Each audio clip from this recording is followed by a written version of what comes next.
I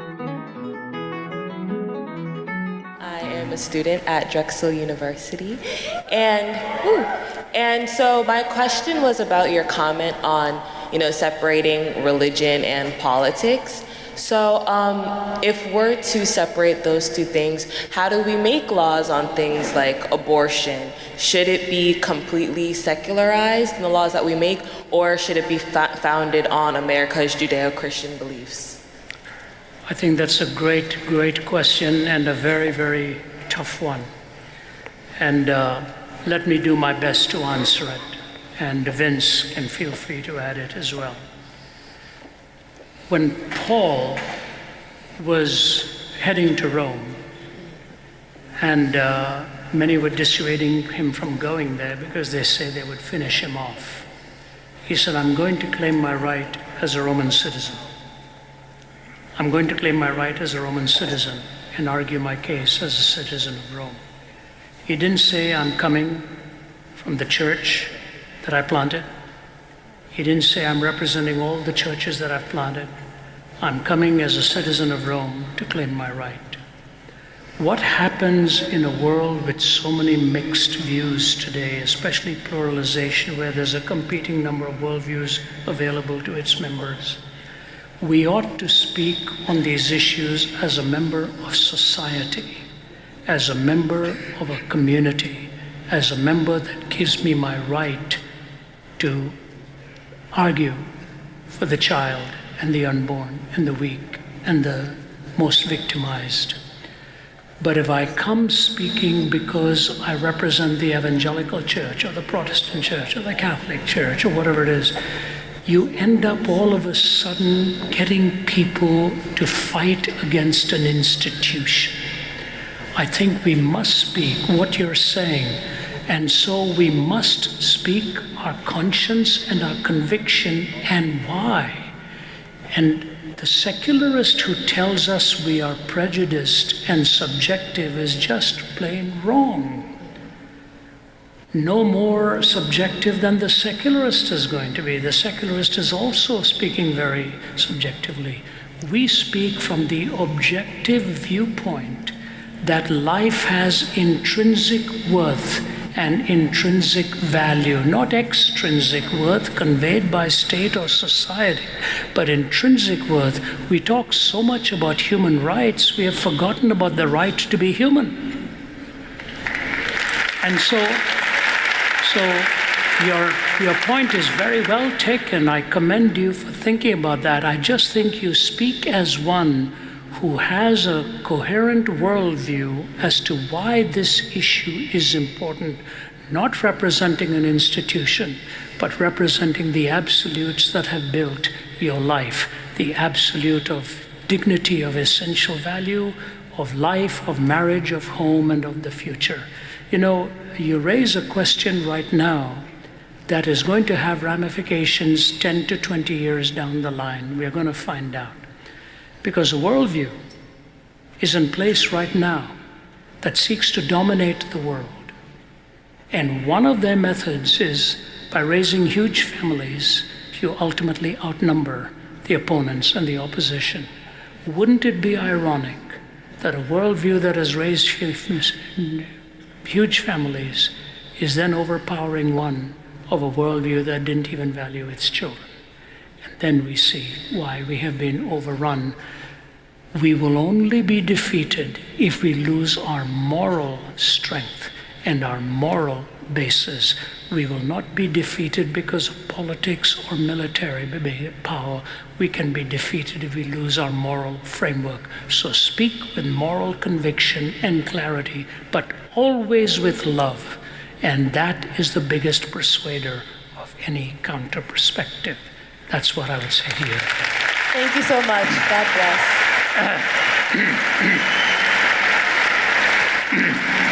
I'll add just a quick affirmation of what Ravi's already said to your point, but first just thank you all for having me and giving me your ear during this time of question and answer. I read somewhere that the number 2 fear in the world is death, and the number 1 fear is public speaking. I do have a Yankees fan in the front row. That makes me feel a bit more at home, so I appreciate that. At least there's one here. Sorry,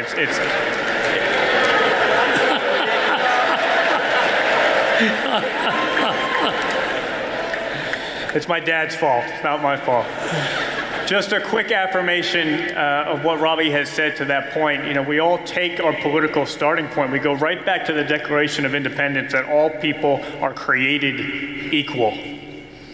And if that is the starting point of any plausible morality, that every single person has an equal value, that their rights are universal, inalienable, and equal, well, then there has to be something about every single human person which is in fact equal and which is completely unchanging. And so my question would just be, what is it? What is it about you and the people sitting next to you and every single person that's completely equal and completely unchanging? If you have a naturalistic worldview, it is really hard to answer that question. Anything naturalistic is along a spectrum. Some are more or less intelligent than others. Some are more or less happy than others. Some are more or less good at passing on their genes than others. What is it that is equal and undeniable and constant for every single person? And I think the only answer to that question is the love of God. The love of God is the only thing about you. It's the only thing about every one of us which is absolutely equal for every single person and which cannot change no matter what. It cannot be earned and it cannot be lost. So just to affirm what Ravi has said, as we get into political discussions, let's let that be our starting point. And let's not be afraid to ask that question. Because if we're all agreed that that should be the starting point, we should be able to challenge people and ask that question. What is it that makes you and me and every single person absolutely equal? What is equally true and constant and cannot be lost about us, which grounds all of our political convictions? And hopefully that leads to some good conversations.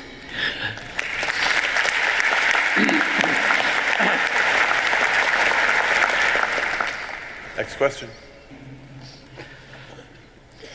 Thank you very much for coming here today. I've been listening to your radio broadcast since, well, before I could walk, and your ministry has really impacted my life, impacted my own view of the gospel and my own way of explaining things, so I appreciate you taking the time out of your busy schedule to come to the Philly area. I am a physicist. I'm a graduate student at the University of Delaware, and in my discipline, facts are empirical. There are things that we can see, that we can touch, and I have a hard time explaining to my colleagues who are used to thinking in this empirical vein how they can understand philosophical truth or how they can understand a God that they can't see. How do I respond to them and give them something tangible to hold on to about the gospel message? Great question, and I'll be happy to do it. In our recent book, Jesus Among Secular Gods, I've made the comment that Vince's chapter on scientism is worth the price of that book. He really deals with the solid sciences, and your question is very, very pertinent and very real. We deal with this with faculty members. We speak across the globe with them. I'd like Vince to communicate with you on that, and I will put a footnote to it as well, but I think he does it so well that I think you'll find it more meaningful. This is a question that I get really excited to speak to, because I think there's often this assumption that somehow science has disproved God, somehow science has buried God. And I was on a show not long ago, and that was the assumption underlying the entire conversation, and I was on the edge of my seat. I couldn't wait to get in because I think it's so not true. You asked specifically the question of how you can get someone to believe in things that aren't physical in nature. Well, there are lots of things like that in science and also in philosophy, which you mentioned. Gravity, numbers, sets, propositions. Most philosophers today are actually not materialists precisely because of some of these reasons. But my primary encouragement on this question would be, all right, meet people where they are. Let's start with the empirical then. Let's start with the sciences, and let's ask that question. Has science pointed away from God? I don't think it's the case.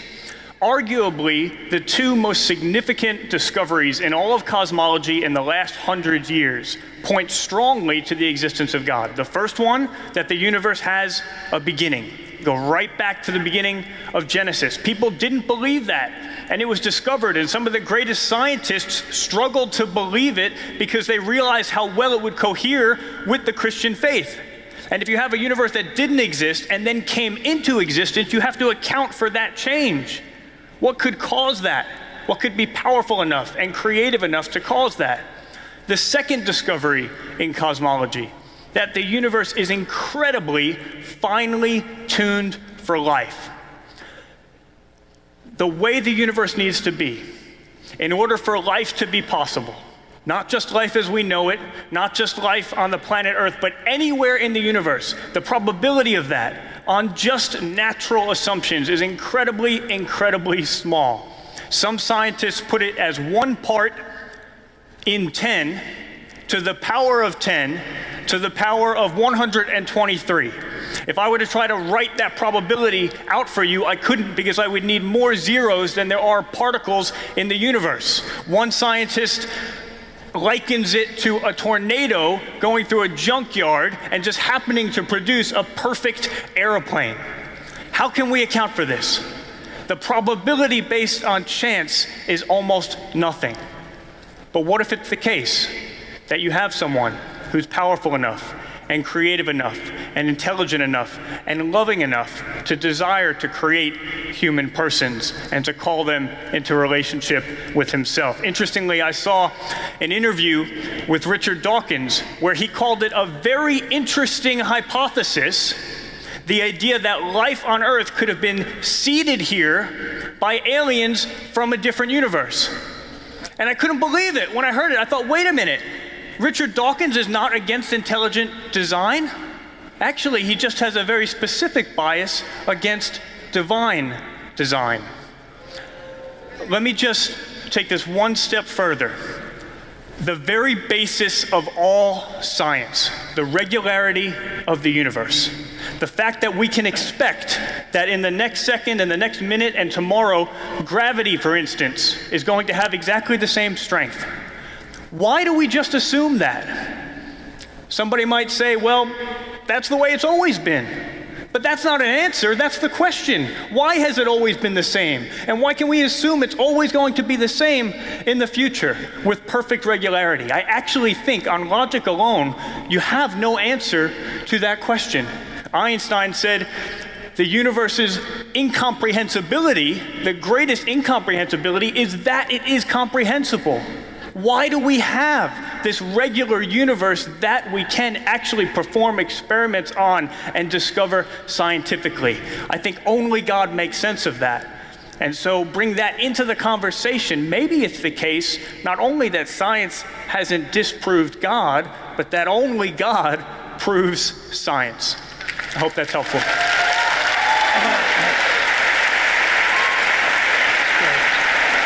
I just want to add a brief footnote to that, because in my semester at Cambridge, I had two very interesting faculty members. One was Don Cupid, who was an Anglican priest turned atheist, and John Polkinghorne, who was a scientist who was an atheist turned Christian. And John Polkinghorne was one of the leading quantum physicists of his time, remarkable professor. I'm sure you would know the name. And what I came to the conclusion about, ultimately, it's not so much about the evidences. It's the willingness to go where the evidence leads.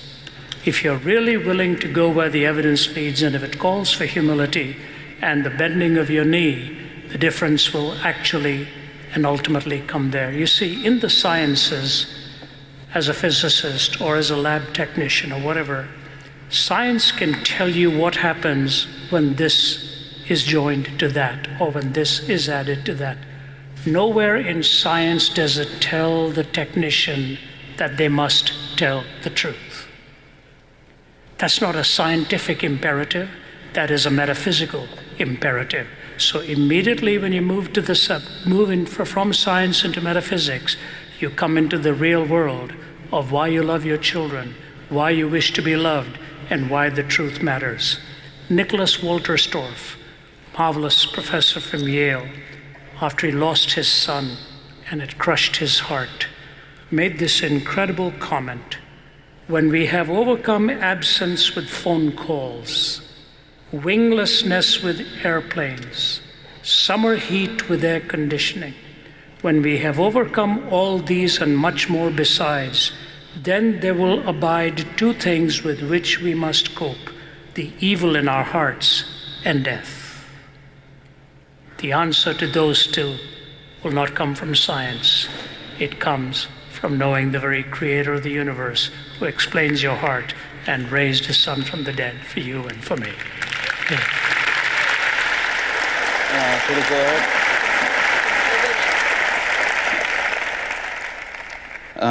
Hi, I'm Sogat Dawari, and I grew up in Kathmandu, Nepal. And there, I grew up in a society where the religion was totally different from Christianity in the United States. So my question is, why is Christianity true and other religions false? Because there are many miracles in other religions as well, similar to those in Christianity. Thank you. Thank you for asking that. You come from Nepal? Yeah. I see. How long have you been here? 7 months. Wow. You're yet to be born. 2 months more to go. Well, I've been born for 19 years. That's great. Hindi bolte ho? No Hindi. Hindi bhi bolta hu. Bolte hain. Theek hai. So I will answer it to you in Hindi. Will that be all right? No, I won't do that. Okay. You know, your question haunted me for a long, long time. Because I was born in Chennai, South India, was raised in Delhi.